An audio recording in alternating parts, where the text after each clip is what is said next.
ጤና ይስጥልን ክቡራን ተመልካቾቻችን፣ ከትንሿ ብዕር የዕለቱን ዜና ይዘን ቀርበናል። በቅድሚያ አበይት ነጥቦችን እንሆ። የአሜሪካው አምባሳደር ከትግራይ ጊዜያዊ አስተዳደር ባለስልጣናት ከህወሓት አመራሮችና ከታጣቂ አዛዦች ጋር ተወያዩ። በኢትዮጵያ የአሜሪካ አምባሳደር ኤርቪን ማሲንጋ በትግራይ ክልል ሽረ ከተማ በዛሬው ዕለት ገብተዋል። በኢትዮጵያ የአሜሪካ አምባሳደር ኤርቪን ማሲንጋ ሽረ ከተማ በሚገኘው ሜጀር ጄኔራል ሀየሎም አርአያ ዓለም አቀፍ አየር ማረፊያ ሲደርሱ የትግራይ ጊዜያዊ አስተዳደር ምክትል ፕሬዝዳንት አማኑኤል አሰፋ አቀባበል አድርገውላቸዋል። አምባሳደሩ ከጊዜያዊ አስተዳደሩ ምክትል ፕሬዝዳንት ጋር በክልሉ ወቅታዊ ዙሪያም ምክክር አድርገዋል። አምባሳደር ኤርቪን ማሲንጋ በከተማው የሚገኙትን ሁለት የተፈናቃዮች መጠለያና በመጠለያዎች ውስጥ የሚገኙትን ተፈናቃዮች ወቅታዊ ሁኔታ ይጎበኛሉም ተብሎ ይጠበቃል። በተጨማሪም ወደ ትግራይ የተጓዙትን አምባሳደር ኤርቪን ማሲንጋን በቅርቡ በምርጫ ቦርድ ከፖለቲካ ፓርቲነት ከተሰረዘው ህወሓት ከፍተኛ አመራሮች ጋር ተገናኝተው መወያየታቸውም ተገልጿል።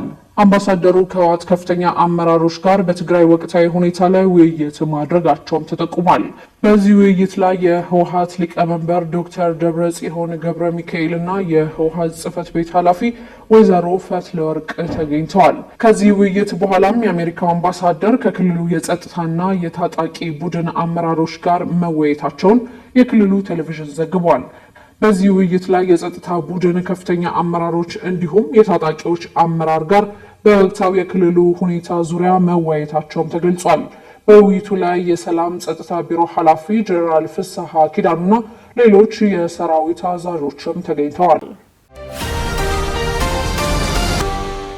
በተለያዩ አካባቢዎች የጤና ባለሙያዎች አድማ እያደረጉ እንደሆነ ቢነገርም የጤና አገልግሎት ያለመቆራረጥ መቀጠሉን የጤና ሚኒስቴር ገለጸ። የጤና ባለሙያዎች የስራ ማቆም አድማ እያደረጉ መሆኑንና በተለያዩ ሆስፒታሎች አገልግሎት መስተጓጎሉ እየተገለጸ ቢሆንም የጤና ሚኒስቴር ግን በሀገር አቀፍ ደረጃ የጤና ተቋማት አገልግሎት ያለምንም መቆራረጥ መቀጠሉን አስታውቋል። የጤና ሚኒስትሯ ዶክተር መቅደስ ዳባ በሁሉም አካባቢዎች በሚባል ደረጃ የጤና ተቋማት አገልግሎት ያለምንም መቆራረጥ መቀጠሉን ገልጸዋል። ዶክተር መቅደስ ዳባ ትናንት ምሽት ከኢቲቪ ጋር ባደረጉት ቆይታ የጤና ባለሙያዎች በጤና ጣቢያዎች፣ ሆስፒታሎች ለተኝቱ ታካሚዎችም ሆነ ለተመላላሽ ታካሚዎች ያለምንም መቆራረጥ አገልግሎት እየሰጡ መሆናቸውን ገልጸዋል። ሚኒስትሯ አክለውም ህዝባቸውን እያገለገሉ ሁሉም የጤና ባለሙያዎች ምስጋናዬን ማቅረብ እፈልጋለሁ ብለዋል። ነገር ግን በጥቂት የመማር ማስተማር ሆስፒታሎች የአገልግሎት መቆራረጦች መስተዋላቸውን ጠቅሰው ይህንን ችግርም ከሲኒየር ሐኪሞችና ነርሶች ጋር በመሆን በፍጥነት አገልግሎቱን በማስጀመር መቅረፍ ችለናል ብለዋል። ዶክተር መቅደስ ዳባ ባለሙያዎች ወደ ጤና ተቋማት ሄደው አገልግሎት በሚሰጡበት ወቅት አንዳንድ አካላት ውዥንብር በመፍጠርና በማስፈራራት ስራውን ለማስተጓጎል እንደሚጥሩ አንስተው እነዚህ አካላት ላይ በህግና በጤና ስነ ምግባር ደንቡ መሰረት አስፈላጊው እርምጃ እንደሚወሰድባቸውም ገልጸዋል። ሐኪሞቻቸውን የጤና ባለሙያዎቻቸውን አሰባስበው አብዛኞቹን አገልግሎቶች ሳይቆራረጥ ለማስኬድ ስራዎቻቸውን ቀጥለዋል። ይህም ደግሞ የሙያ ስነ ምግባሩ የሚጠብቀውን ስራ ስላደረጉ እጅግ አድርገን እናመሰግናለን። ይህም የሚቀጥል ይሆናል።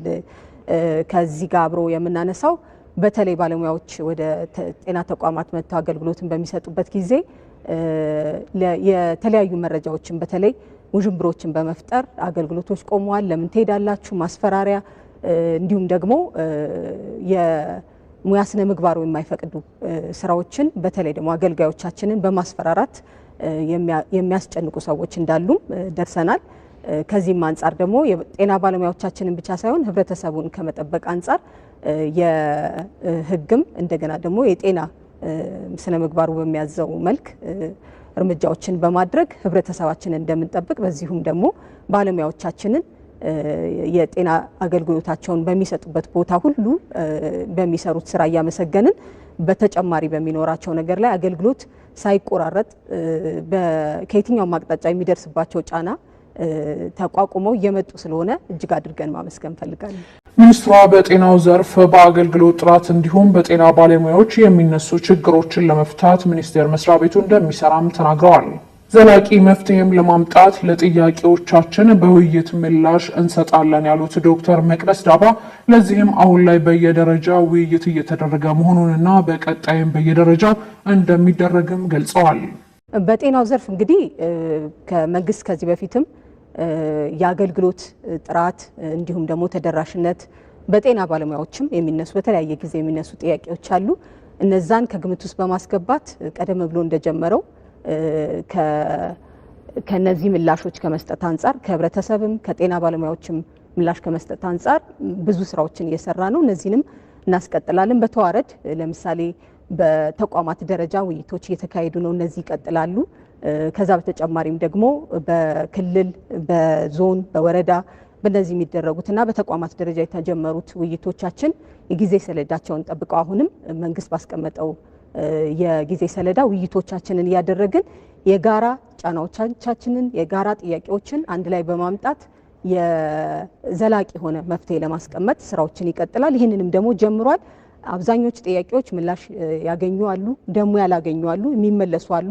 በተግባር ግን ከሙያ ማህበራት ጋር ከባለሙያዎች ጋር በተቋም ውስጥ የሚነሱ ጥያቄዎችን በጋራ በመፍታት ዘላቂ መፍትሄ ለማስቀመጥ አሁንም መንግስት ቁርጠኝነት አለው። ይህንን ያስቀጥላል። ተገልጋዮቻችንን የሚያነሷቸውን የአገልግሎት ጥያቄዎች ባለሙያዎቻችንም ደግሞ በሙያው ዘርፍና በተለያዩ ጥያቄዎች በእነሱ የሚያነሱትን ጥያቄዎች በመያዝ በዘላቂነት ለይተን ዘላቂ መፍትሄ ለማስቀመጥ ስራዎቻችንን ጀምረናል። የሸገር ከተማ እስልምና ጉዳዮች ከፍተኛ ምክር ቤት 9 መስጂዶች የሚገነቡባቸውን ቦታዎች መረከቡን አስታወቀ። የሸገር ከተማ እስልምና ጉዳዮች ከፍተኛ ምክር ቤት 9 መስጂዶችን ለመገንባት የሚያስችል ቦታዎችና የምክር ቤቱን ዋና መስሪያ ቤት የሚገነባበት ቦታ የሳይት ፕላን መቀበሉን አስታውቋል። እንዲሁም 10 ሳይት ፕላኖች ባሳለፍነው አርብ ግንቦት 8 2017 መቀበሉ ምክር ቤቱ ትናንት በወቅታዊ ጉዳዮች ዙሪያ በሰጠው መግለጫ አስታውቋል። በወቅቱ መንግስት ህጋዊ ሰነድ የላቸውም ያላቸውን ቤቶች ላይ እርምጃ መውሰዱን ተከትሎ በርካታ መስጂዶች መፍረሳቸውና ህዝበ ሙስሊሙ በአንድ ድምፅ ይህንን ተግባር እንዳወገዘውም ጠቁሟል። የሸገር መስጂድ የተቋቋመበት በወቅቱ ከነበረው የመስጂዶች ፈረሳ ጋር የተያዘ ቢሆን ከተቋቋመበት ጊዜ አንስቶ ተቋሙን በማደራጀት የተለያዩ ተግባራትን ማከናወኑንም አስታውቋል። ከመስጂዶች ፈረሳ ጋር በተያያዘ በፌዴራልና ኦሮሚያ መጅሊስ አማካኝነት ከፕሬዝዳንት አቶ ሽመልስ አብዲሳ ጋር በተደረገ ስምምነት የመስጂድ ፈረሳ እንዲቆም በፈረሱ መስጂዶች ምትክ ቦታ እንዲሰጥ እንዲሁም በመኖሪያ አካባቢዎች ላይ የፈረሱ መስጂዶች በቦታቸው እንዲመለሱና ትልቅ ኢስላማዊ ማዕከል መገንቢያ የሚሆን ቦታ እንዲሰጥ ከስምምነት መድረሳቸውንም ገልጸዋል።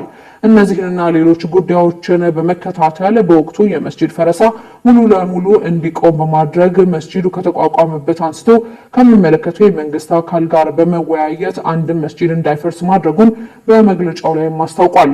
ይህ ውጤት እንዲመጣ መስዋዕትነት ለከፈሉ ሸሂዶች ለመላው ሙስሊም ማህበረሰብ ምስጋናቸውን ያቀረበ ሲሆን ከነዚህ በላይ ውጤት ለማምጣት ሙስሊሙ ማህበረሰብ በአንድነት እንዲቆምም ጥሪ አስተላልፏል።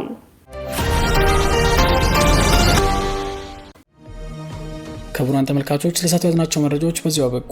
በሌሎች መረጃዎች ዳግም እስከምንመለስ በያለንበት ቸር ያሰማን። ሰላም ለሀገራችን፣ ሰላም ለዓለማችን። ኢትዮጵያችን ለዘላለም ትኑር።